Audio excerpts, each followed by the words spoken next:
الحمد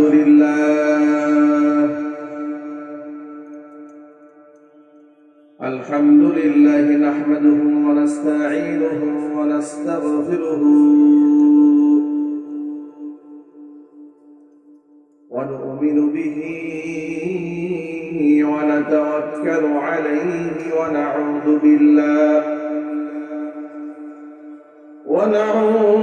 بالله من شرور أنفسنا ومن سيئات أعمالنا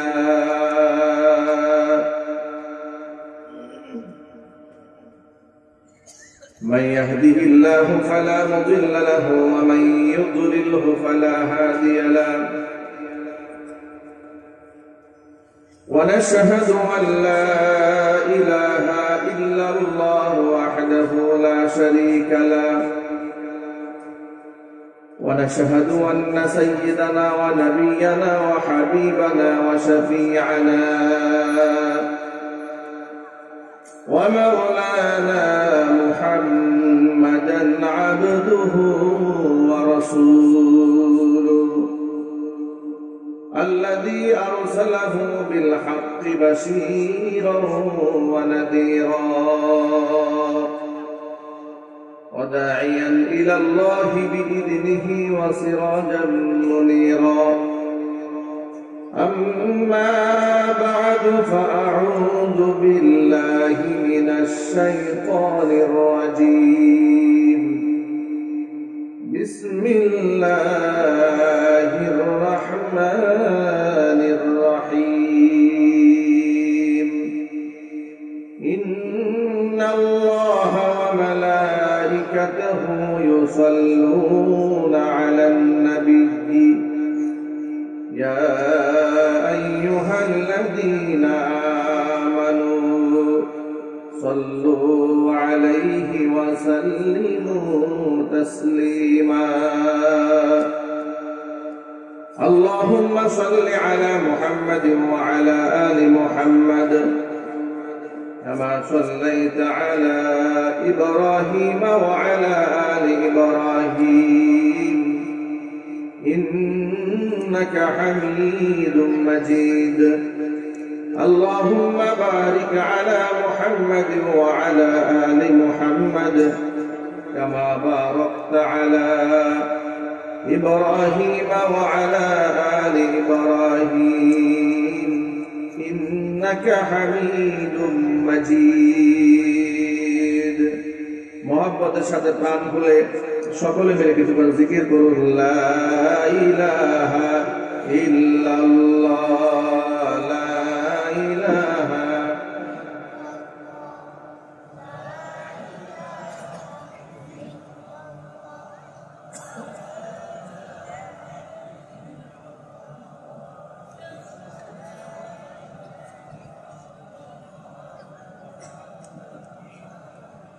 لا إله إلا الله لا إله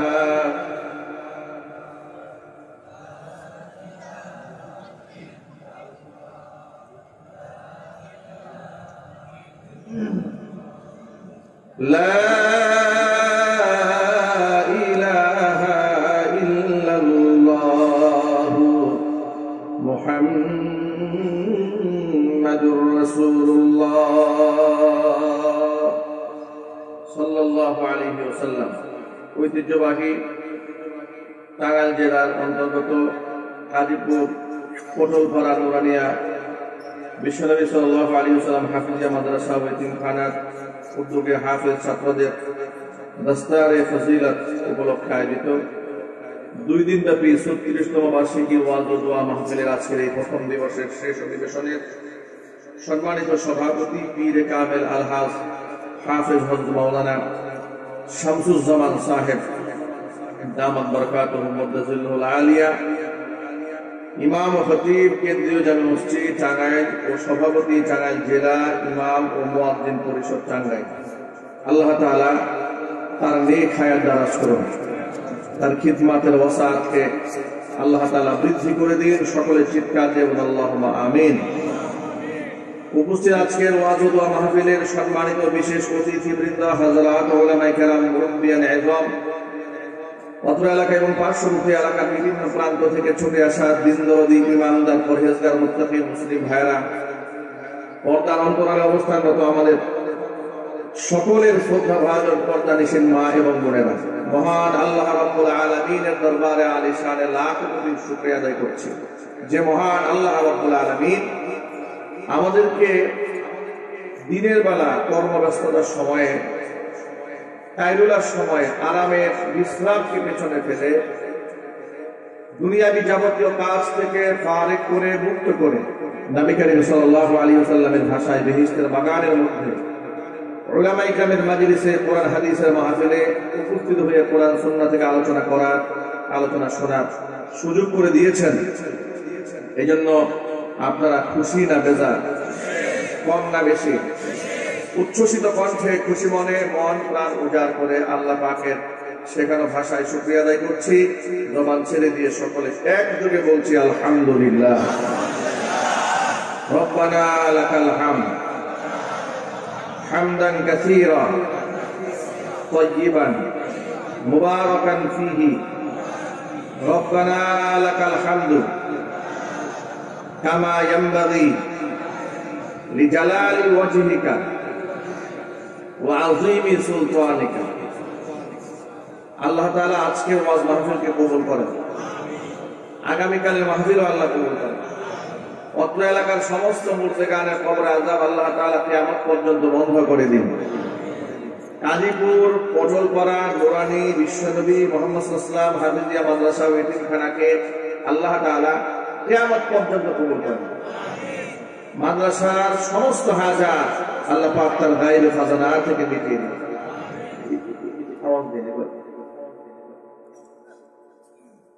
কাল কিয়ামতের কঠিন ময়দানে এই আয়োজন আল্লাহ তাআলা আমাদের সকলের নাজাতের জারিয়া হিসেবে কবুল করেন। প্রিয় ভাইরা, হাফিজিয়া মাদ্রাসা ও এতিমখানার উদ্যোগে আজকের মাহফিল, ছাত্রদেরকে মাথায় পাগড়ি প্রদান করা হয়। আপনাদের দান, আপনাদের অনুদান, আপনাদের সহযোগিতা নিয়ে এদেশের এতিমখানা মাদ্রাসাগুলো পরিচালিত হচ্ছে বছরের পর বছর। সরকারি দান অনুদান উল্লেখযোগ্য তেমন কোনো মাদ্রাসা এগুলো খুব একটা পাচ্ছে না। সাধারণ মানুষের দিলের যে ভালোবাসা থেকে প্রতিষ্ঠানগুলোকে আপনারা পরিচালনা করছেন। আপনারা এই কাজের যাজা, এই কাজের বিনিময়টা কত বড় হয়তো অনেকে জানেন না। আমি হাদিস থেকে আপনাদেরকে একটু শোনাচ্ছি। আমাদের দেশের মানুষেরা মনে করে সম্পদ যেহেতু আমার, সুতরাং যেখানে খুশি, যেভাবে খুশি আমি সেখানেই সেভাবে আমি তাসাররুফ করব। এটা মানুষের একটা মাইন্ডেড, মানুষের একটা ধারণা। আপনারা একমাত্র জবাব দিয়ে বলুন, আমার অর্জিত সম্পদ এটা কি টোটাল আমার? আরো জোরে বলুন। নবী করিম সাল্লাল্লাহু আলাইহি ওয়াসাল্লাম বলেছেন, মানুষ বলে মালি মালি, এটা আমার সম্পদ, এটা আমার বাড়ি, এটা আমার জমি, এটা আমার গাড়ি। মানুষ বলে মালি মালি। মানুষের জন্য যতটুকু সে খেয়েছে, মানুষের জন্য যতটুকু সে পড়েছে, তার নিজের জন্য যতটুকু সে পরকালের জন্য সঞ্চয় করে আল্লাহ রাস্তায় দান করেছে, এতটুকু তার। বাকি যা দেখা যাচ্ছে এটা তার নয়। অতএব এখানে দাম্ভিকতা, অহংকার করার কোনো কারণ নেই। আমার কর্ম আমাকে করে যেতে হবে, এটা যদি আমি না করে বিদায় নেই, আমি এই চিন্তা করে করবো যে আমার সন্তানকে আমি বিরাট বাড়ি করে দিয়েছি, গাড়ি করে দিয়েছি, বিরাট ইন্ডাস্ট্রি ফ্যাক্টরি করে দিয়েছি, আমি মরে গেলে ওরা আমার নামে দান সৎকার করে ভরে ফেলবো। কি বলেন? সারা বছরে আপনার নামটা একবার স্মরণ করার সময় তার নাও থাকতে পারে। এটা বাস্তবতা কিনা বলেন? আপনি আমাদেরকে জিজ্ঞেস করেন, আপনার নিজে প্রশ্ন করেন। আমি সর্বোচ্চ জানি আমার বাবার নাম, জানি আমার দাদার নাম। আমার দাদার দাদার নাম কি? এখানে যদি দাঁড় করে দেওয়া হয় 100 জনের মধ্যে কয়জনে বলতে পারবেন দাদার দাদার নামটা কি? অর্থ একটু খোঁজখবর নিয়ে দেখুন, আপনি যে ভিটাতে বসে আছেন, এই ভিটাকে রক্ষা করতে গিয়ে হয়তো আপনার দাদার দাদা কত সংগ্রাম করেছে, কত মানুষের সাথে ঝগড়া করতে হয়েছে, কত দ্বন্দ্ব করতে হয়েছে, কতবার তাকে কোর্ট কাচারি আদালতে যেতে হয়েছে। অথচ আপনি তার সম্পদকে ওয়ারিশ সূত্রে ভোগ করছেন, তার নামটাও আপনি জানেন না। এটা পৃথিবীর চরম কষ্ট। এই জন্য জ্ঞানী মানুষ যারা, তারা নিজের কাজ নিজে করে, অন্যের অপেক্ষায় থাকে না। আজকে মানুষ জানে না কোথায় সে খরচ করবে, এর পেছনে কারণ তার ধারণা হচ্ছে সব আমার। বাড়িতে মেহমান আসলে মাথা নষ্ট হয়ে যায়, আহারে মেহমান আমার সব খেয়ে শেষ করে দিল, মেজাজ খারাপ হয়ে যায়। বিশেষ করে আমার মা বোনেরা, বাহির থেকে কোনো লোক যদি বাসায় আসে, দেখা যাচ্ছে মেজাজ খারাপ হয়েছে। আবার তাদের মধ্যে আবার ভিন্নতা আছে। যদি নিজের বাবার বাড়ি থেকে আত্মীয় স্বজন আছে, এক সপ্তাহ আগে থেকে একেবারে পরিপূর্ণ প্রস্তুত। বাস্তব না অবাস্তব? আবার যদি শ্বশুর বাড়ি কেউ আসে, এক সপ্তাহ আগে থেকে মাথা চিন ব্যথা করতেছে, শরীর থেকে আপনার খারাপ, একেবারে কোমরটা ব্যথা করছে। আচ্ছা তুমি এক কাজ করো, দুপুরে তো রান্না করা যাচ্ছে না, আমারও শরীর খুব একটা ভালো না, তুমি 2 প্যাকেট বিরিয়ানি নিয়ে আসো তোমার দাদার জন্য। বাস্তবতা আছে কিনা? আমি সব মা বা মায়ের বোনদের কথা বলছি না, অনেক মা বোনদের এই স্বভাব আছে। এর পেছনে একটা কারণ আছে, কারণ তিনি জানেন না, তিনি এই বিশ্বাসই রাখেন না, যিনি আমার বাড়িতে এসেছেন তিনি কাঠটা খাচ্ছেন, কাঠটা গ্রহণ করছেন, এই ইলম তার নাই। এমনকি অনেক বধূ আছে, পুত্র বধূরা নিজের সন্তান তার বাবা মার পেছনে টাকা খরচ করতেও মাঝখানে প্রতিবন্ধকতা সৃষ্টি করে। যদি টাঙ্গাইল জেলায় এরকম হয় না, হয় কিনা যেটা বলেন? সন্তান বাবার পেছনে টাকা খরচ করছে, হসপিটালে নিয়ে যাচ্ছে, বধূ বাধা হয়ে দাঁড়িয়েছে, আচ্ছা সব দায়িত্ব কি তোমার? আব্দুল করিম আছে না তোমার ছোট ভাই, ও কি খরচ করেছে? তোমার বড় যে আব্দুল রহিম আছে, ও কি খরচ করছে?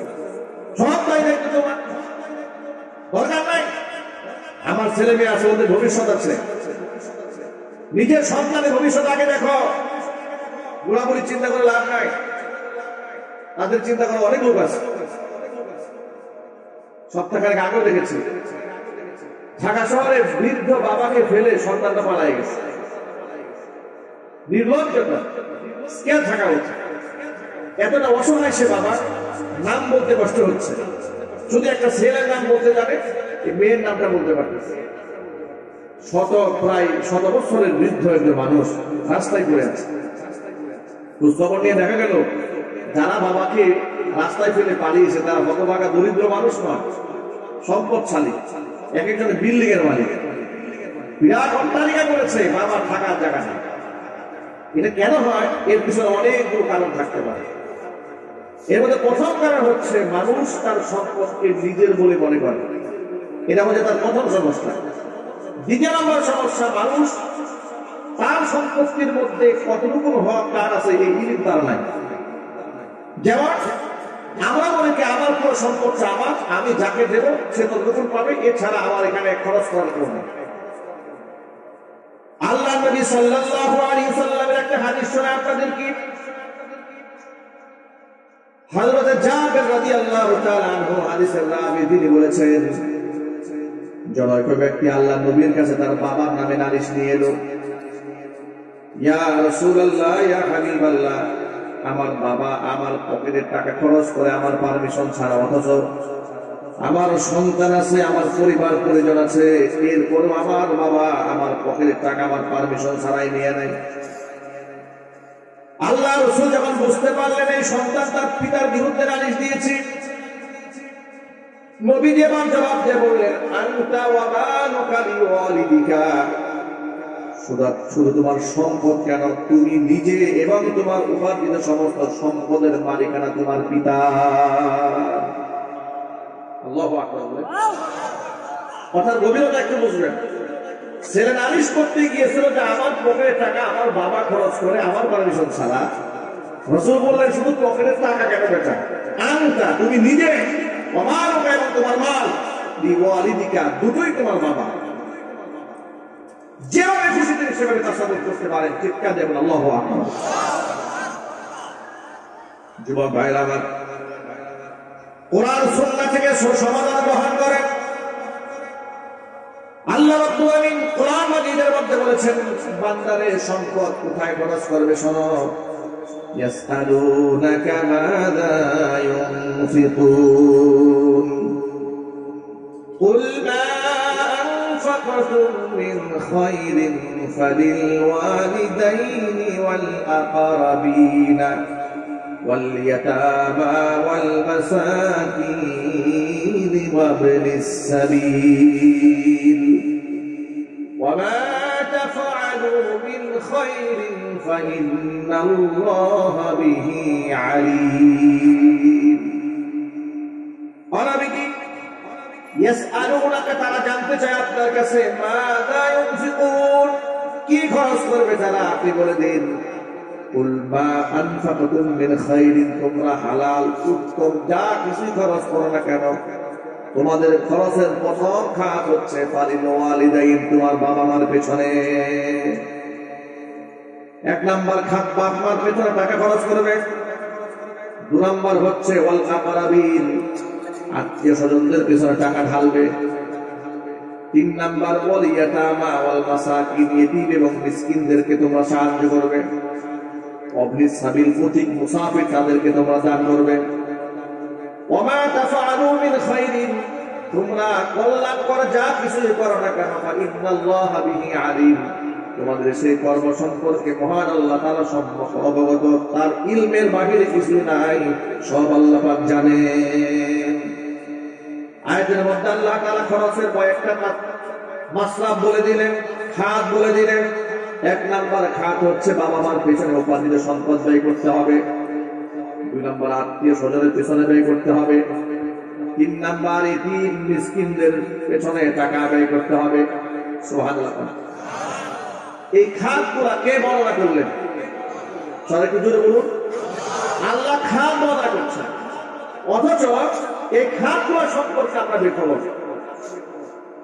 কোরআন মাজিদে অন্য একটা আয়াতের মধ্যে আল্লাহ পাক বলেন সূরা নিসা واعبدوا الله ولا تشركوا به شيئا وبالوالدين إحسانا وبذي القربى واليتامى والمساكين والجار ذي القربى والجار الجنب والصاحب بالجنب وابن السبيل وما ملكت أيمانكم আল্লাহ এই আয়াতের মধ্যে বলছেন ওয়া'বুদুল্লাহ ওয়া লা তুশরিকু বিহি শাইআ আমার ইবাদত করো আমার সাথে কাউকে শরীক স্থাপন করো না আমি আল্লাহর পরে তোমরা বাপ মার সেবা করো সুবহানাল্লাহ বলেন প্রথম যে আয়াতটা তেলাওয়াত করলাম সেই আয়াতে খরচের মাসরাফের কথা বর্ণনা করতে গিয়ে আল্লাহ তাআলা সবার আগে বাপ মার কথা উচ্চারণ করেছেন দ্বিতীয়ত যে আয়াতটা তিলাওয়াত করলাম সেখানে আল্লাহ তাআলা নিজের ইবাদতের পরে বাবা মার কথা আগে উল্লেখ করেছেন চিল্লায় বলেন আল্লাহু আকবার একাধিক আয়াত অসংখ্য হাদিস দ্বারা প্রমাণ হয় আমার উপার্জিত সম্পদের প্রথম খরচের মাসরাফ হচ্ছে আমার পিতামাতা অথচ পিতামাতাকে আমরা খরচের কোনো জায়গা মনে করি না কি জায়গা মনে করি না কেমন জায়গা মনে করি না ভাগাভাগি করি ফুটবল বানাই ফেলি চার পাঁচটা ভাই থাকলে বাপ মাকে কে রাখবে কে ভরণ পোষণ দেবে এটা নিয়ে অস্থির হয়ে যাচ্ছে আরে বাবা বাপ মা তো আপনার জান্নাতে যাওয়ার সিঁড়ি বরং মুসাফাটা দরকার ছিল প্রতিযোগিতা দরকার ছিল যে আমি আমার বাবা এবং মা উভয়কেই আমি আমার জীবনের সর্বস্ব দিয়ে তাদের সেবা করছি ঠিক কিনা বলেন ভাইদের সাথে কম্পিটিশন হওয়া দরকার ছিল বড় ভাই বলবে দায়িত্ব আমি নেব ছোট ভাই বলবে না আপনি অনেক দায়িত্ব পালন করেছেন এবারে সুযোগটা আপনি আমাকে দেন এইরকম প্রতিযোগিতা দরকার ছিল কিন্তু প্রতিযোগিতা পুরো উল্টে গেছে কে কত অজুহাত দেখাইতে পারে বড় ছেলে অজুহাত দেয় ছোট ছেলেকে বলে ভাই তুই শোন তুই তো ছোট ইয়াং মানুষ বাড়ির কাছে থাকিস আমি একটু দূরে থাকি আর তোর ভাবি তোর বয়স হয়ে গেছে বুঝেছি ছেলে পেলে হয়ে গেছে অনেকগুলা এই বুড়া বুড়ি খেদমত করা তার দেখাশোনা করা এটা তো আপনার সম্ভব হয় না তোর বউ একটু ম্যানেজ কর এখন ছোট বউকে ম্যানেজ করতে গিয়েছে ছোট বউ বলে আমি সবই মাত্র বিবাহ হয়েছে আমার আমি কি এই সমস্ত বড় বড় দায়িত্ব পালন করতে পারি ভাবিকে দায়িত্ব নেন শুরু হয়ে গেল মুসাফা এবার কে কার মন রক্ষা করবে, যুদ্ধ শুরু হয়ে গেছে। এই বাস্তবতা কি এই সমাজে আছে না নাই? এক নাম্বার মাস্টার বাবা মাকে অবহেলা করবেন না। ইসলাম ধর্মে বাপ মাকে অবহেলার কোন সুযোগ রাখা হয় নাই। কোরআন মাজিদে আল্লাহ তাআলা সূরা বনী ইসরাঈল স্পষ্ট বলে দিয়েছেন, وَقَضَى رَبُّكَ أَلَّا تَعْبُدُوا إِلَّا إِيَّاهُ وَبِالْوَالِدَيْنِ إِحْسَانًا إِمَّا يَبْلُغَنَّ عِندَكَ الْكِبَرَ أَحَدُهُمَا أَوْ كِلَاهُمَا فَلَا تَقُل لَّهُمَا أُفٍّ وَلَا تَنْهَرْهُمَا وَقُل لَّهُمَا قَوْلًا كَرِيمًا واخفض لهما جناح الذل من الرحمة وقل رب ارحمهما كما ربياني صغيرا আল্লাহ পাক বলছেন ওয়াকাদা রাব্বুকা আমার রব্ব তোমার রবের নির্দেশ হলো আল্লাহ তা'বুদু ইল্লা ইয়া একমাত্র আল্লাহর ইবাদত করবে, আল্লাহ ছাড়া কারো ইবাদত করতে পারবে না। এরপরে তোমার বাবা মার সেবা করবে। কিভাবে সেবা করবে শোনো, ইম্মা ইয়াবুলগান্না ইনদাকাল কিবারা আহাদুহুমা পিতা মাতার কোন একজন যদি তোমার জীবদ্দশায় বার্ধক্যে উপনীত হয়ে যায়, আও কিলাহুমা যদি উভয় উপনীত হয়ে যায়, বাপ মার সাথে এত বেশি আদব রক্ষা করে চলতে হবে। ফালা তাকুল লাহুমা উফিন শব্দ উচ্চারণ করলেও যদি বাবা মার মনের মধ্যে আঘাত লাগে, শব্দ উচ্চারণ করাও তোমাদের জন্য হারাম। প্রিয় সন্তানেরা, ভাইরা, বাবারা, এই শব্দটা ভালো করে খেয়াল করছে। এখানে যদিও শব্দ ব্যবহার করা হয়েছে, এর দ্বারা আমাদেরকে বোঝানো হয়েছে যে কোনো শব্দ, যে কোনো কাজ, যে কোনো কর্ম, ইশারা, ইঙ্গিতে, শব্দ চয়নে বাপ মার মনে ক্ষত তৈরি হতে পারে, দাগ কাটতে পারে, এমন সব ধরনের বাক্য সন্তানের পক্ষ থেকে বাপ মার জন্য ব্যবহার করা হারাম। সবাই বলেন তো হালাল না হারাম? আরো জোরে বলেন। আল্লাহর কসম, সেজদা দিয়ে কপালে যদি দাগও ফেলে দাগ ফেলে দিয়েছেন কিন্তু বাপ মার সাথে সম্পর্ক খারাপ, এই সেজদার কোনো মূল্য থাকবে না। অনেক দান করে বাপ মার সঙ্গত কারণে নারাজ, কোনো মূল্য থাকবে না। আবার যদি অসঙ্গত কারণে নারাজ থাকে তাহলে তার মুআমালা আল্লাহর সাথে হবে। অনেক সময় সন্তানের প্রতি বাপ মাও জুলুম করে, আসলে না জুলুম বলে। আমাদের এই অঞ্চল থেকে আপনাদের উদাহরণ দিয়ে বলা যায়, টাঙ্গাইল জেলায় এবং বাংলাদেশের বিভিন্ন অঞ্চল থেকে অসংখ্য ভাইরা বিদেশ থাকেন, প্রবাসে থাকেন, থাকি কিনা জুড়ে বলেন। প্রবাসে থাকার কারণে সম্ভবত যিনি বড় ছেলে হয় তিনি বিদেশে প্রথম যান।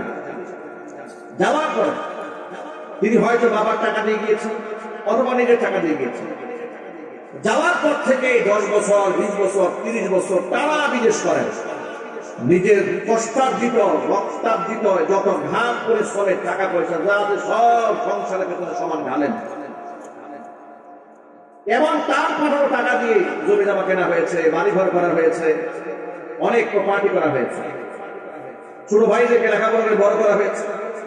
এবার তিনি বিদেশ থেকে আসলেন, এমন একটা বয়সে উপনীত হয়েছেন যে এখন তিনি আলাদা করে যে কিছু করে খাবেন তারও সুযোগ নেই। ভাইরা এখন সেটেল হতে যাচ্ছে, প্রত্যেকে আলাদা ভাগ হতে যাচ্ছে। সমাজপতিরা বলে ঠিক আছে মেয়েরা সম্পদ ভাগ করে এবার এমন করে ভাগ করবা, সবার মধ্যে সমান করে ভাগ করে না। এটা কি ইনসাফ করা হলো? চিৎকার দিয়ে বলো। মনে রাখবেন যে উপার্জনটা ছিল বাবা, সেই উপার্জনের সম্পদ যে আমি রাজবন দিতে হবে সেটা সবার হারে দিতে হবে। কিন্তু যার উপার্জনে অসংখ্য সম্পদ পরবর্তী রাখা হয়েছে সেটা আপনি আপনার অন্য সন্তানদের মাঝে ইহসান দেখাইয়া যে ঠিক আছে বাবা কইটা বিদেশ করে টাকা দিয়ে সম্পদ কিনেছিবি, ওই তো ভাই দরদ দেখাইয়া আপনি ওর সম্পদে কাজ করে আপনি ছোট সন্তানকে দিয়ে দিয়েছেন। এর বাস্তবতা কি সমাজে আছে না? না, কথা বলে না। হারাম। কি জন্য বলে এটা কি হারাম? ভাই যদি নিজের পক্ষ থেকে লিখে না দিয়ে মনের সন্তুষ্টি করবে, আপনি বাপমা হয়ে জুলুম করার অধিকার আপনার না। এটা নিয়ে পরবর্তী বিয়ার মন কষ্ট হয়, দলাদল হয়, ভাইদের মাঝে বিরাট দ্বন্দ্ব লেগে যায়। একজনের চেহারা আরেকজনে দেখতে পারে না, আরেকজনে বরদাস্ত করতে পারে, সহ্য করতে পারে। মনে রাখবেন, এই ক্ষেত্রে এমন জুলুমও যদি বাপ মা করে, অন্ততপক্ষে সন্তান হয়ে বাবা মার সাথে বিয়াদবি করা যাবে না, কিন্তু যিনি করেছেন আল্লাহর আদালতে তাকে জবাবদিহিতা করতে হবে। আপনাকে ছোট্ট করে একটা কথা বলি, সন্তান হিসেবে আমি যেমন আমার বাপ মাকে সর্বোচ্চ সম্মান দেব, বাবা মারও উচিত আমি সন্তান হিসেবে আমার কিছু হক আছে, আমি যেন বেইনসাফির শিকার না হয়, জুলমের শিকার না হই। এই জন্য আমার প্রতি, আমার বাবার প্রতি আমার যে হক আছে সেই হকটা আমাকে আদায় করতে হবে। ছোট্ট একটা ঘটনা বললে আপনি খুব সহজে বুঝতে পারবেন জিনিসটা। সম্পদ ভাগাভাগির বিষয়টা তো অনেক উপরের পর্যায়ের ব্যাপার। সামান্য আদর, স্নেহ আর ভালোবাসা ভাগের ক্ষেত্রে ছোট্ট একটা দৃষ্টান্ত শুনেন। আল্লাহ নবীজি সাল্লাল্লাহু আলাইহি ওয়াসাল্লাম বসে আছেন, সাহাবায়ে কেরাম পরিবেষ্টিত অবস্থায়। এমন সময় নবীজি সাল্লাল্লাহু আলাইহি ওয়াসাল্লামের একজন সাহাবী রাসূলের সামনে এসে বসলেন। সাথে সাথে ওই সাহাবীর ছোট্ট একটা ছেলে সন্তান দৌড়ে এসে তার সামনে এলে সাহাবী ছেলে সন্তানকে দুপাশে দুই গালের মধ্যে চুমা খেয়ে নিজের কুয়ের মধ্যে বসায় দিলেন। কিছুক্ষণ পরে ওই সাহাবীর আরেকটা কন্যা সন্তান এসেছে। মেয়ে সন্তানটা আসার পরে তিনি সামনে এমনিতেই বসায় দিলেন, মেয়েকে চুমাও খাইলেন না, কুলেও দিলেন না। রহমতের নবী, পৃথিবীর এত কিছু মাথায়, কিন্তু এই দৃশ্যটা দেখার পরে নবী সাল্লাল্লাহু আলাইহি ওয়াসাল্লাম বরদাস্ত করতে পারলেন না। উপস্থিত সকল সাহাবীদের সামনে তাকে থ্রেট করলেন, জিজ্ঞেস করলেন, হাল্লা তাসাবাইতা বাইনাহুমা, কি ব্যাপার, ছেলেটাও তোমার মেয়েটাও তোমার? একজন আসলো ছেলে, দুই গালে চুমা খায়া কুলের মধ্যে বসালে, একটু পরে তোমার মেয়ে আসছে, মেয়ে থেকে কুলেও নিলে না, চুমাও খেলে না, বৈষম্য করলে কেন? সুবহানাল্লাহ বলবেন না? এতটুকু আদরে বৈষম্য হয়েছে, নবীজি সাল্লাল্লাহু আলাইহি ওয়াসাল্লাম ধরে ফেলেছে। আদরে বৈষম্য হয়েছে, ভালোবাসায় বৈষম্য হয়েছে। ছেলেও তোমার, মেয়েও তোমার। ছেলে সন্তানকে বেশি প্রাধান্য দিয়া তার গালের মধ্যে চুমা খেলে কুলের মধ্যে বসায় দিলে, মেয়েটাকে এই কাজটা করলে কেন, অবহেলা করলে কেন? আল্লাহ তাসাওয়াইতা বাইনাহুমা, সন্তানদের মধ্যে সমতা তুমি কেন রক্ষা করলে না? এরপরে রাসূল বলেন, ইত্তাকিল্লাহ, আল্লাহকে ভয় করো, ওয়াদিলু ফি আবনাইকুম, নিজের সন্তানদের মধ্যে ব্যালেন্স করো, ভারসাম্য রক্ষা করো। সুবহানাল্লাহ বলেন। নিজের সন্তানদের প্রতি ভারসাম্য করার নির্দেশ স্বয়ং মুহাম্মদ রাসূলুল্লাহ সাল্লাল্লাহু আলাইহি ওয়াসাল্লাম দিয়েছেন। একটা চুমা খাইতে গিয়েও যদি ভারসাম্য রক্ষা করতে হয়, সম্পদ ভাগাভাগির সময় ভারসাম্য রক্ষার কোনো দরকার নেই। যুগ আমাদের বলেন, ভাই আছে না নাই? এই জন্য বাবাদের দায়িত্বশীল হতে হবে, মায়েদেরও দায়িত্বশীল হতে হবে। আমাদের সমাজের বেশিরভাগ সংসারের মধ্যে দেখবেন মেয়েরা অবহেলা হয় বেশি, ছেলেদেরকে প্রাধান্য বেশি দেওয়া হয়, মেয়েদেরকে প্রাধান্য কম দেওয়া হয়। পড়াশোনার ক্ষেত্রে প্রাধান্য কম, খাবার দাবার ক্ষেত্রে প্রাধান্য কম, পোশাক আশাকের দিক থেকে প্রাধান্য কম, তাকে খরচপাতির দিক থেকে প্রাধান্য কম। কথায় কথায় বলা হয়, পরের বাড়িতে তুই চলে যাবি। এমনকি আমার কথা বলে, একসাথে ভাই বোন খেতে বসেছে, দেখবেন মাছের মাথাটা, পেটিটা ছেলের প্লেটে মা দিয়ে দিয়েছে, মেয়েটাকে ল্যাস দিয়ে দিয়েছে। মানে খানা খেতে বসেও মেয়েকে অবহেলা করা হচ্ছে। ইসলাম কিন্তু এগুলো শেখায় না। আগে বল সুবহানাল্লাহ, আল্লাহু আকবার বলেন। ইসলাম কি শিখেছে? আপনাদেরকে একটা উদাহরণ দিলাম, আরেকটা উদাহরণ শোনাই। উম্মুল মুমিনিন মা আয়েশা সিদ্দিকা রাদিয়াল্লাহু তাআলা আনহা, যিনি এই পৃথিবীর মধ্যে হাদিস বর্ণনার সংখ্যার দিক থেকে যিনি তৃতীয় নাম্বার। পৃথিবীতে যত হাদিস আপনারা শুনেন, যত হাদিস আমরা বলি, যত হাদিস কিতাবে আছে, তিনজন ব্যক্তির হাদিস দুনিয়াতে সবচেয়ে বেশি বর্ণিত হয়েছে। এক নাম্বার হচ্ছে হযরতে আবু হুরায়রা রাদিয়াল্লাহু তাআলা আনহু, একজনের বর্ণিত হাদিসের সংখ্যা 5374 খানা। দ্বিতীয় নাম্বার রাসূলের খাদেম আনাস ইবনে মালিক রাদিয়াল্লাহু তাআলা আনহু। তৃতীয় নাম্বার হচ্ছে উম্মুল মুমিনিন মা আয়েশা সিদ্দিকা রাদিয়াল্লাহু তাআলা আনহা। মা আয়েশা রাদিয়াল্লাহু তাআলা আনহা থেকে বর্ণিত হাদিসটা বুখারীতে আছে। তিনি বলেন, জনৈক এক ক্ষুধার্ত মহিলা দুজন কন্যা সন্তানকে সাথে নিয়ে আমার বাড়িতে আসো সাহায্য চাওয়ার জন্য। আমার ঘরের ভেতরে তাদেরকে দেওয়ার মতো তেমন কিছু ছিল না, একখানা খেজুর ছাড়া। একটি মাত্র খেজুর ছিল, একটা মাত্র খেজুরি মহিলাকে আমি দিয়ে দিলাম। মহিলাকে দেখলাম এই একটা খেজুরকে দুটা টুকরা করে দুই মেয়েকে দিয়েছে। দুটো মেয়ে খেজুর খেলো, কিন্তু মহিলাটি এখান থেকে কিছুই খেলো না, অথচ সে ছিল মারাত্মক প্রধান। নিজে না খেয়ে কন্যা সন্তান দ্বয়ের প্রতি তার এই মহব্বত দেখে আমার দিনটা বড় ভরে গেল। আল্লাহ রাসূল যখন আমার ঘরের মধ্যে আসলেন, আয়েশা বলেন নবীজির কাছে আমি এই ঘটনার বর্ণনা করলাম, ইয়া রাসূলুল্লাহ, ইয়া হাবিবাল্লাহ, একজন মহিলা তার সন্তানদের প্রতি কত মায়া। ক্ষুধার্ত মা নিজে খাবার না খেয়ে সন্তানদের মুখে খাবার করে দিয়েছে। নবীজি যখন বললেন মানু তুলিয়া মিন হাদিহিল বানাতি বিশাইইন কুননা লাহু সিতরান মিনান নার, এই পৃথিবীতে আল্লাহ তাআলা যাদেরকে কন্যা সন্তান দান করেছেন হতাশ হওয়ার কিছু নাই।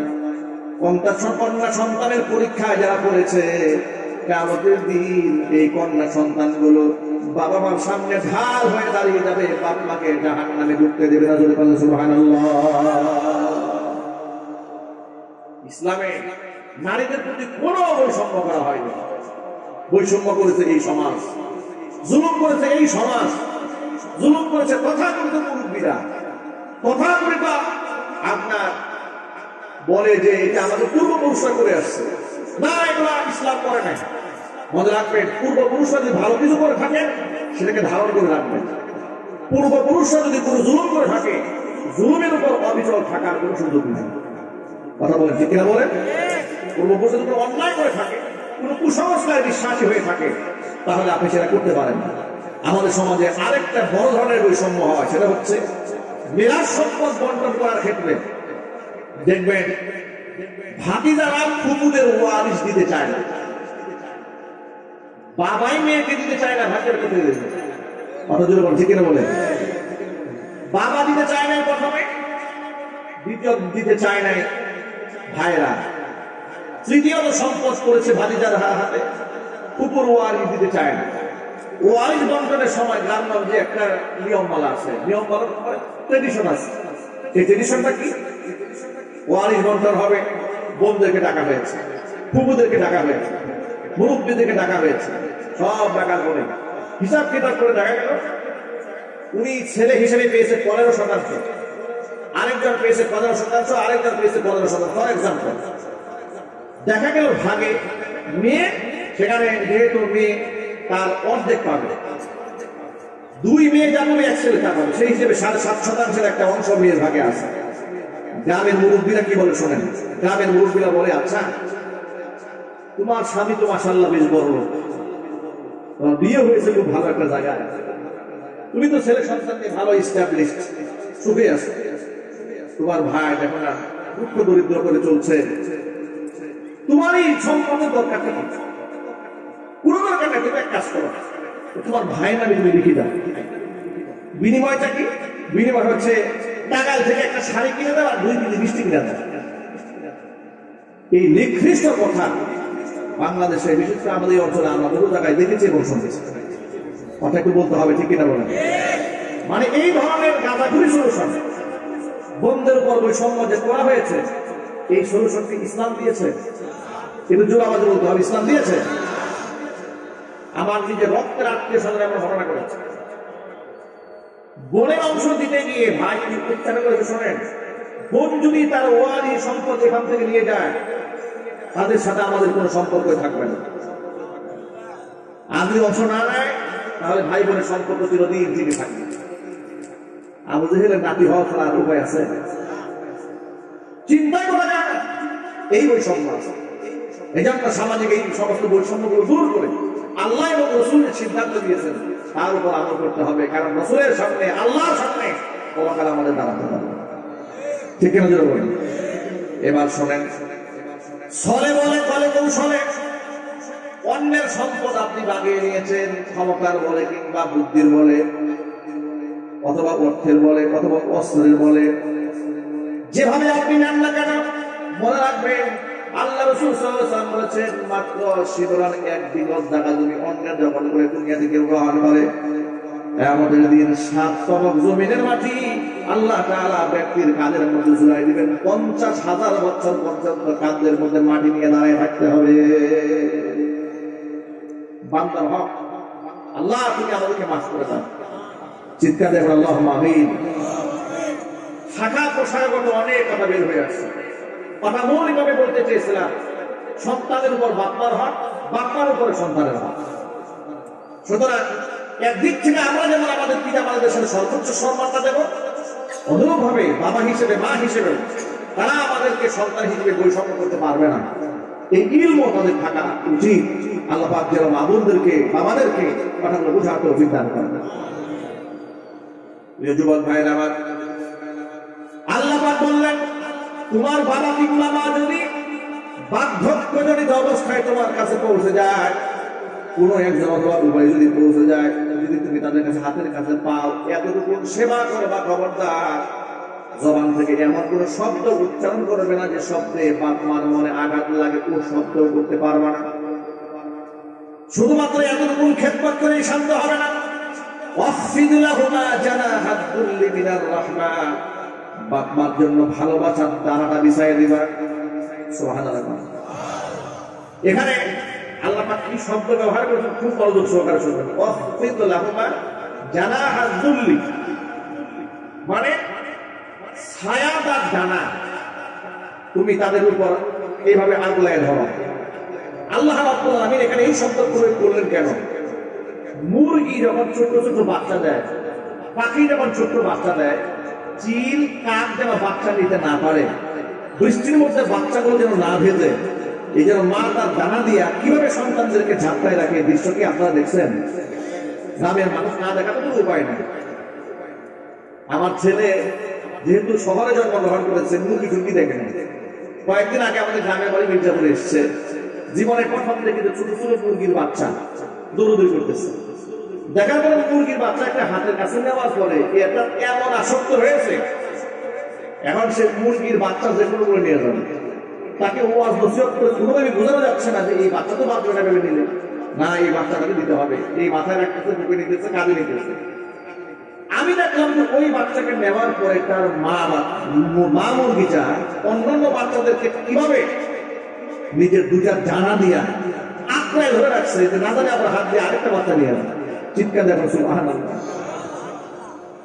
এখানে প্রচন্ড বৃষ্টি হচ্ছে, দেখছেন একটা মুরগি খুব বৃষ্টি পড়তেছে, কাঁপতেছে, তো ছোট ছোট ছোট বাচ্চাগুলোকে ডানার নিচে আগলায় রাখছে। কতটা পরশ, কতটা আদর, কতটা মহব্বত, কতটা ভালোবাসা এই ডানার মধ্যে আছে। আল্লাহ পাক এই শব্দটা বাপ মার সেবার ক্ষেত্রে ব্যবহার করেছে। আল্লাহ বলেছেন ওয়াফিদ লাহুমা জানাহাদ দুল্লি মিনার রাহমা, ভালোবাসার ডানা বাপ মার জন্য বিছায়া দাও। আর চিল্লাই করে সুবহানাল্লাহ। মানে দায়িত্ব শুরু এটা। আল্লাহ বলেন নাই বাপ মার দায়িত্ব পালন করো, আল্লাহ এ কথা বলেন নাই বাপ্পার কাপড় দরকার একটা লুক দিয়ে কাপড় কিনে দাও, বুয়া রেখে দাও, কাপড় চোপড় পরিষ্কার করলো, এটা দায়িত্ব হয়ে গেল। দায়িত্ব নয়, মহব্বত, ভালোবাসা। কিভাবে কেমন ভালোবাসা? মুরগি যেমন ডানা দিয়া ছোট্ট ছোট্ট বাচ্চাকে যেমন মুখের সাথে আগলায় রাখে, ঠিক ওই রকম ভাবে তুমি তোমার মহব্বতের ভালোবাসা ডানা দিয়া তোমার বাপ মাকে আগলায় রাখবা। এতটুকু করেই তোমার সেবা শেষ হবে না, আরো দায়িত্ব আছে। এভাবে তো ভালোবাসা দিয়া সাথে সাথে আমার কাছে তাদের জন্য দোয়া করবো। এই কথা বললে রব্বিরহামহুমা কামা রব্বায়ানি সগীরা, সবাই বলেন রব্বিরহামহুমা কামা রব্বায়ানি সগীরা। অর্থ একটু বোঝার চেষ্টা করেন, সকলের আছে। রব্বি আমার রব, ইরহামহুমা আমার বাপ্পার প্রতি তুমি রহম করো। কেমন রহম? কামা রব্বায়ানি সগীরা, আমি যখন একেবারে শিশু ছিলাম, ছোট্টবেলায় আমার বাবা আমার মা আমাকে যেভাবে আদর স্নেহ করেছে, মহব্বত করেছে, ভালোবেসেছে, শিশুকালে বাপ মার স্নেহ মহব্বতের মধ্যে কোনো স্বার্থ থাকে না। বাপ মা সন্তানদেরকে নিরঙ্কুশ ভালোবাসা প্রদান করে। কতটা নিরঙ্কুশ! গভীর রাত 3টা বাজে 4টা বাজে পেশাব করে দিয়েছে। কত নিরঙ্কুশ ভালোবাসা! বাপ মার চোখে প্রচন্ড ঘুম, কিন্তু সন্তান একটা চিৎকার দিয়েছে, ঘুম শেষ। সাথে সাথে কাপড়টা চেঞ্জ করে নতুন কাপড় দিয়ে আপনি সময় দিলেন। সুবহানাল্লাহ বলবেন না? মানে আমি এটা বোঝাতে যাচ্ছি আপনাদেরকে, ছোটবেলার সন্তানের প্রতি বাপ মার যে স্নেহটা, বাপ মার যে ভালোবাসাটা, এটার গভীরতা বড় মারাত্মক।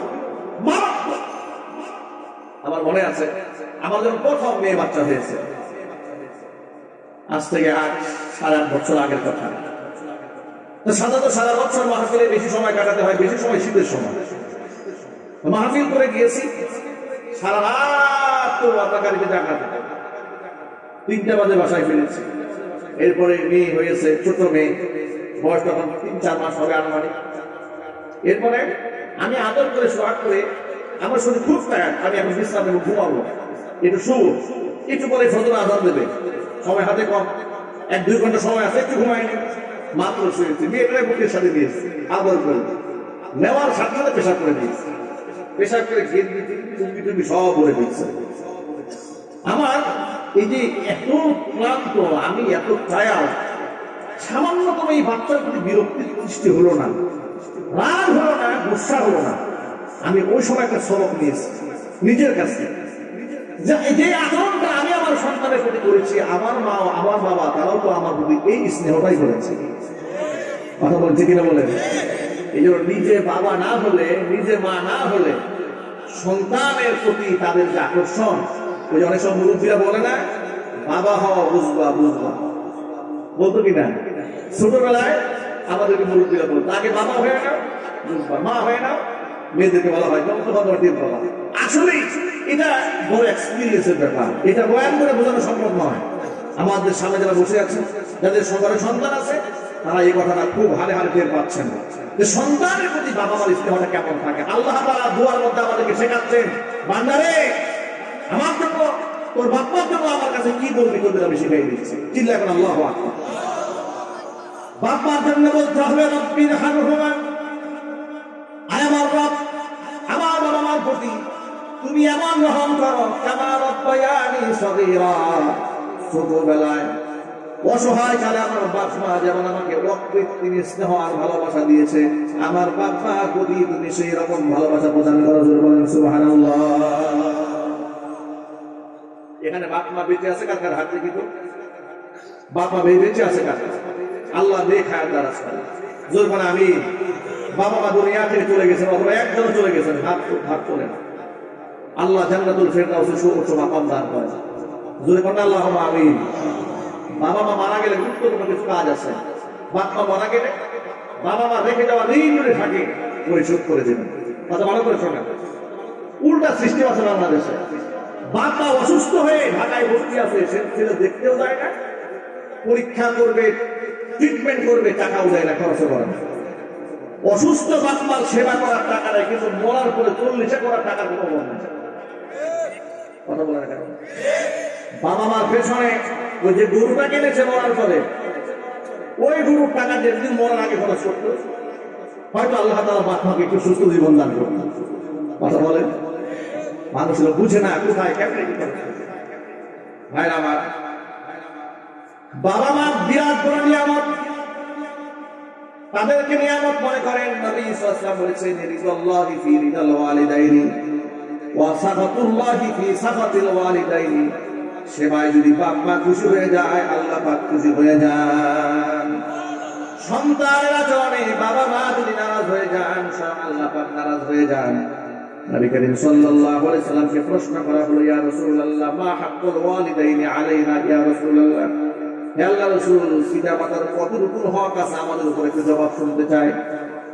নবীজি জাওয়ামিউল কালিম ছিলেন, অল্প কথায় বেশি কথা বোঝাতে পারতেন। এমন একটা শব্দ বলে দিলেন, বান্দারে জিজ্ঞেস করেছো বাপ মার কতটুকু হক আছে, শোনো, জবাব নিয়ে নাও। হুমা জান্নাতুকা ওয়া নারুকা, পিতা মাতাই তোমার জন্য জান্নাত, পিতা মাতাই তোমার জন্য জাহান্নাম। আর কিছু বলার আছে? যদি বলেন জবাব চলে আসে, পিতা মাতাই তোমার জন্য জান্নাত, পিতা মাতাই তোমার জন্য জান্নাত। বাবা মা ঋণ কোনদিন শোধ করা যায় না। একজন সাহাবী আসেন, ইয়া রাসূলুল্লাহ, ইয়া হাবিবাল্লাহ, আমার বৃদ্ধা আমাকে কাঁধের মধ্যে নিয়ে আমি হজ পালন করেছি, উকুফে আরাফা করেছি, মিনা মুজদালিফায় গমন করেছি, সাফা মারওয়া সাই করেছি, তাওয়াফে বিদা করেছি, তাওয়াফে জিয়ারা করেছি, হজের সমস্ত কাজগুলো বৃদ্ধা মাকে নিজের কাঁধের উপর নিয়ে করেছি। ইয়া রাসূলুল্লাহ, আমার মায়ের ঋণকে আমি শোধ করতে পেরেছি নাকি?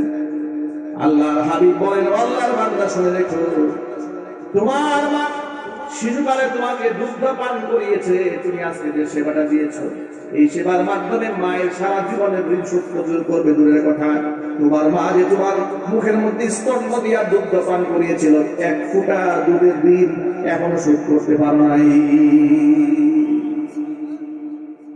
সুতরাং বাবা মাকে নিয়ামত মনে করেন।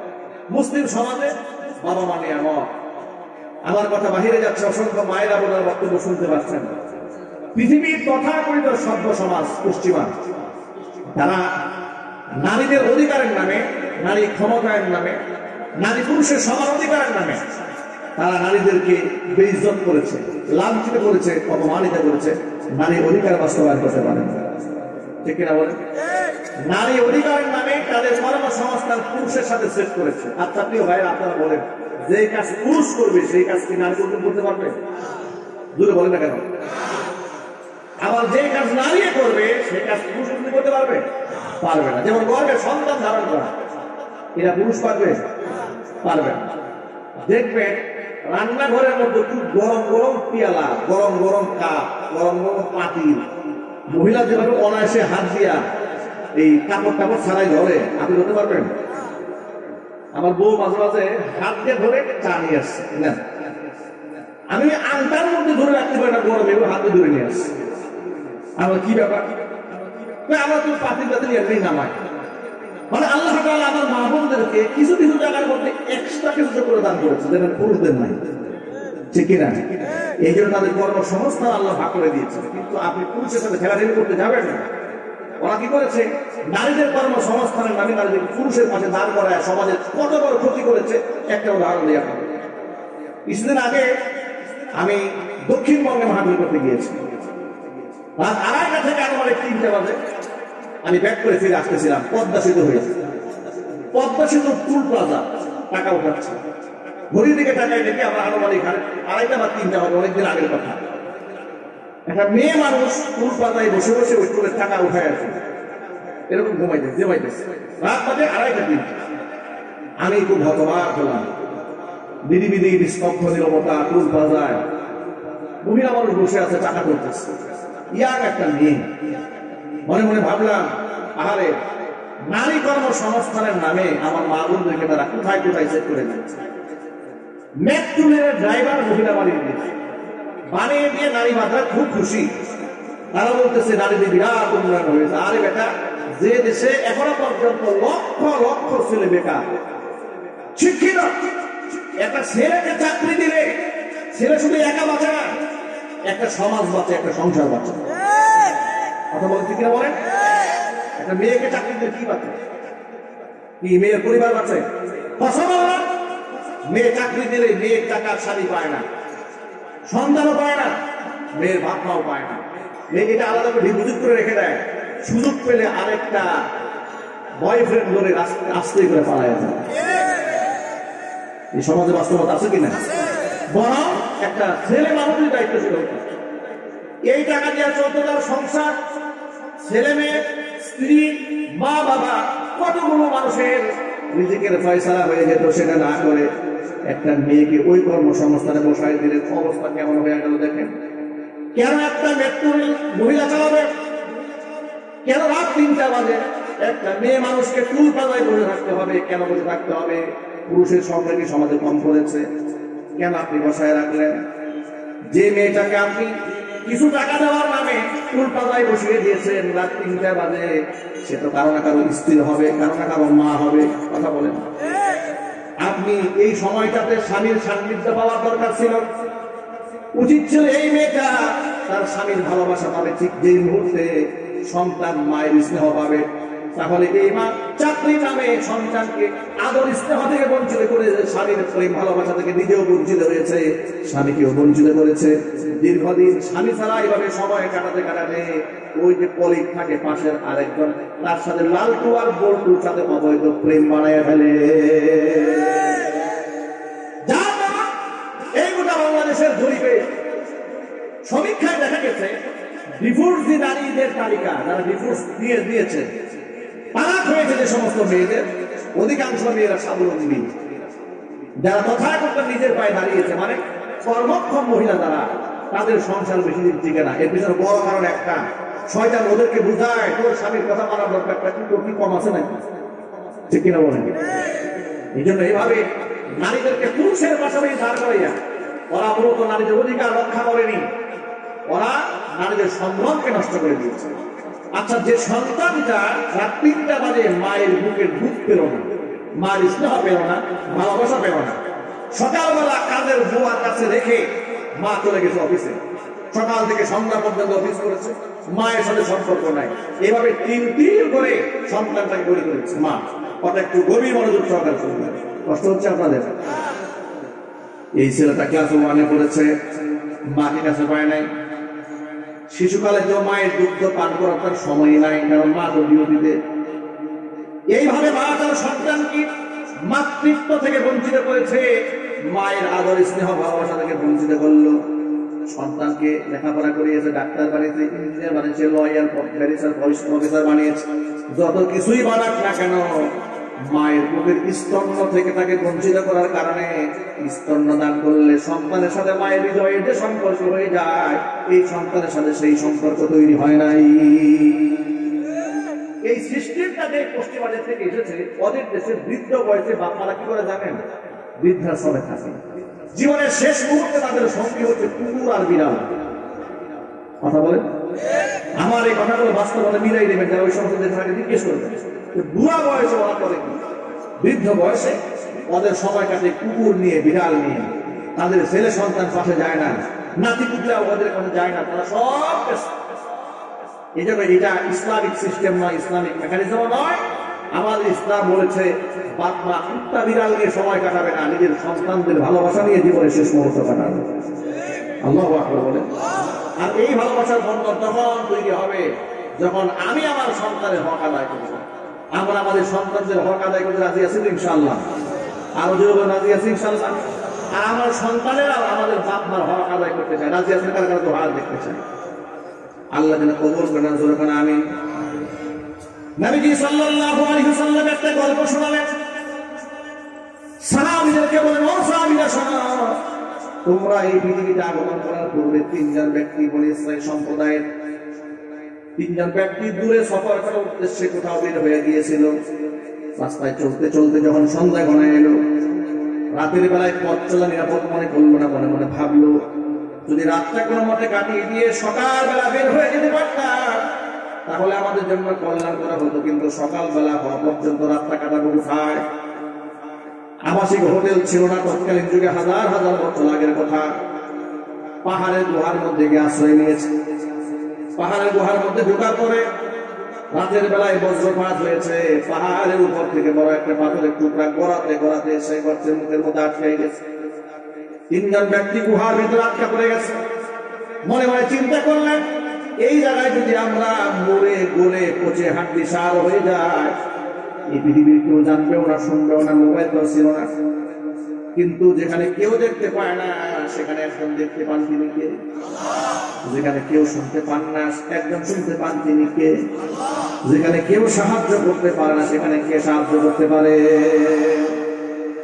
বিশ্বাস ছিল আল্লাহর উপর 3জন মনে মনে ভাবলো, আল্লাহর কাছে জীবনের শ্রেষ্ঠ ইবাদতের বিনিময়ে আজকে আমরা সাহায্য প্রার্থনা করব, হয়তো আল্লাহ তাআলা নিশ্চয়ই বিপদ থেকে আমাদেরকে বাঁচায় দেবেন।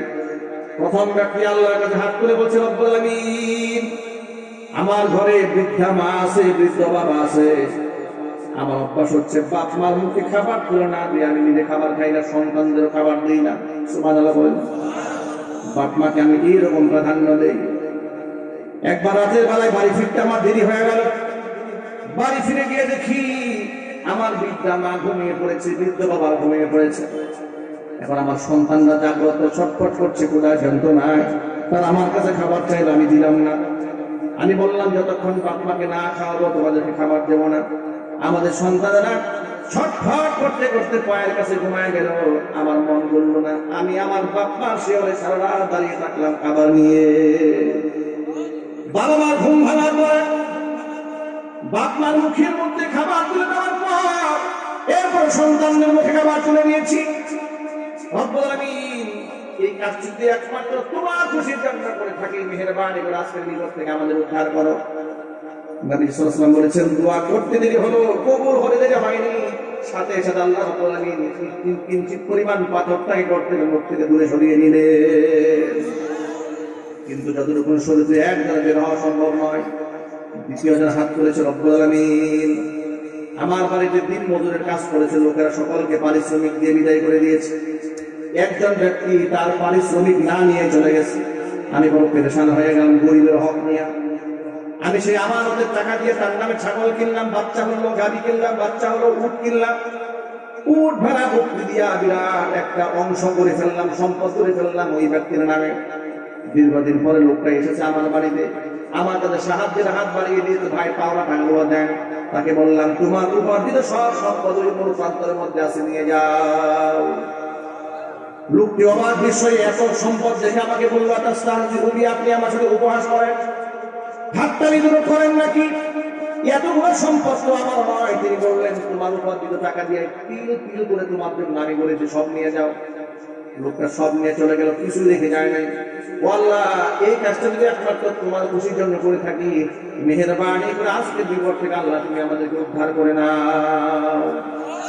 দোয়া কবুল হয়ে গেল। কিঞ্চিত পরিমাণ আল্লাহ তাআলা পাথরটাকে দূরে সরাই দিলেন। এখন আলো বাতাস ভিতরে ঢুকতে শুরু করেছে। দূরে পান সুবহানাল্লাহ। আশার সঞ্চার হয়ে গেল, আমরা বাঁচবো আরো কিছুদিন, কিন্তু বের হওয়া সম্ভব নয়। এবার তৃতীয় ব্যক্তি আল্লাহর কাছে হাত তুলেছে রব্বুল আলামিন।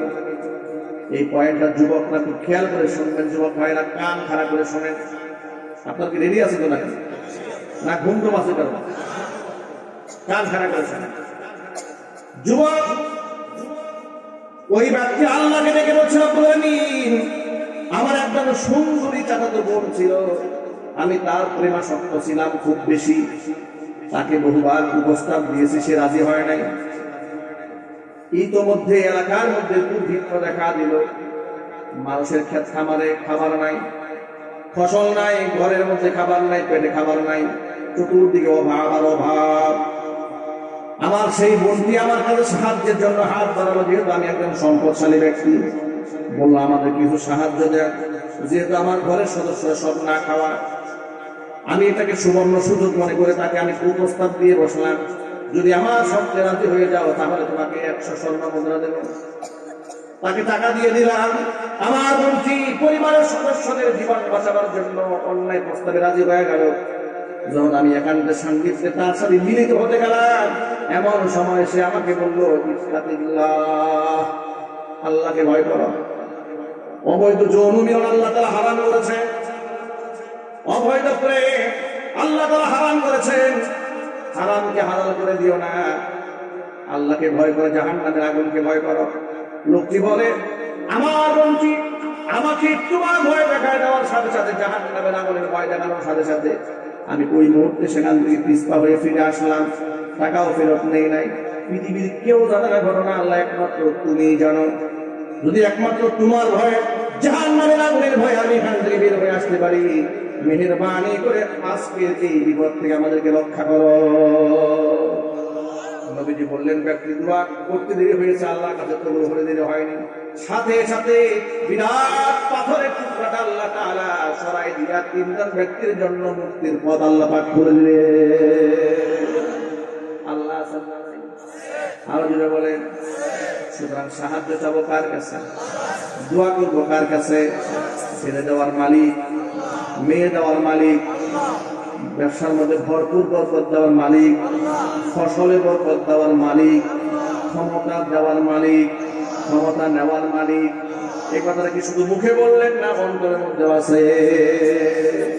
গোটা দেশ ঘুরে দেখেছি, সেটা হচ্ছে সারা বাংলাদেশে দেখেছি কিছু লোকেরা সন্তানাদি না হলে মাজারে সেজদা দেয়, হারাম। মাজারে সাহায্য চায়, হারাম। আমি এখন আপনাদের সামনে একটা রেকর্ড দেখাতে পারবো। আমি গতকালকে দেখেছি চট্টগ্রামের আবুল কালাম বয়ানি নামক এক ভণ্ড আছে, নিজেকে সুন্নি বলে দাবি করে, দেশের বৃহত্তর হক্কানি আলেম উলামাদের মারাত্মক সমালোচনা করে। সে বলতেছে গতকালকে সে নাকি একটা মাজারের সামনে দিয়ে যাচ্ছে, যাওয়ার সবাই মাজারওয়ালাকে বলেছে, পিসাবকে বলেছে, কবরে ছুঁয়ে থাকা ব্যক্তিকে বলেছে যে বাবা আমার তো কোনো ছেলে সন্তান নাই, তুমি যদি এইবার আমার একটা ছেলে সন্তান দান করো তাহলে তোমার পুরো স্বামী গরু দেব। একজন আলেম কবই কথা বলছে। ওই ভণ্ড বক্তা বলছে যে কদিন পরে আমার জমজ দুটো ছেলে হয়েছে, আমি 2টা গরু কুরবান করে দিচ্ছি। নাউজুবিল্লাহ বলেন, এটা আলেম না জালেম? চিল্লায় বলে এই সমস্ত জালেম না সাধারণ মানুষদেরকে জালেম বানায়, মুশরিক বানায়। কথা বলে ঠিক কিনা?